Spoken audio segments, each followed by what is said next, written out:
रमज़ान शरीफ़ जो बरकतुनि वारो महीनो जेको शुरू थींदे ई कंडियारे शहर में जेके आम वापारी शयुनि जा अघ आहिनि उहे तमामु घणा वधी विया आहिनि। अचो त हितां जे ग़रीब माण्हुनि खां ऐं शहरनि खां पुछूं त उन्हनि जो छा चवणु आहे। हिकु लॉकडाउन लॻी पिया मूंखे दौर लॻो पिया। मां मोचीअ जो कमु कंदो आहियां, धंधा कारोबार बि कोन्हनि के, ग़रीब माण्हू आहियूं। हुकूमत खे अपील आहे त यार कुझु ग़रीबनि जो त सोचो।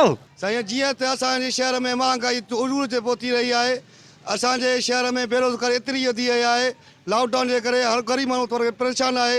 महिरबानी करे असांखे जेके मज़दूर तबिको उनखे राशन मिले। रमज़ान शरीफ़ में जीअं ॾाढी महांगाई थी, हर शइ महांगाई थी वई आहे। पटाटो जेको 40 रुपया हूंदो उहो 50 रुपया किलो आहे। जेके मथियां वापारी आहिनि उन्हनि मथां होलसेल वॾी महांगाई करे छॾी आहे। साईं वञो गिदरो वठण त 100 रुपया किलो आहे, कतल वठो त 400 रुपया किलो आहे।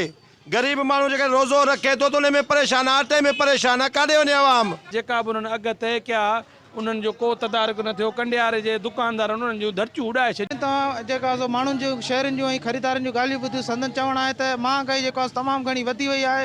हीअ रमज़ान शरीफ़ जो जेको महीनो आहे बरकतुनि वारो महीनो आहे ऐं जेको आहे उन में महांगाई तमामु घणी वधी वई आहे त हिन जे अघ जेके आहिनि घटि कया वञनि जीअं ग़रीब माण्हू ॿिनि वेलनि जी मानी खाई सघे। कैमरामैन अख़्तियार बड़ो सां गॾु ताहिर इब्राहिम जो सिंध टीवी न्यूज़ कंडिया।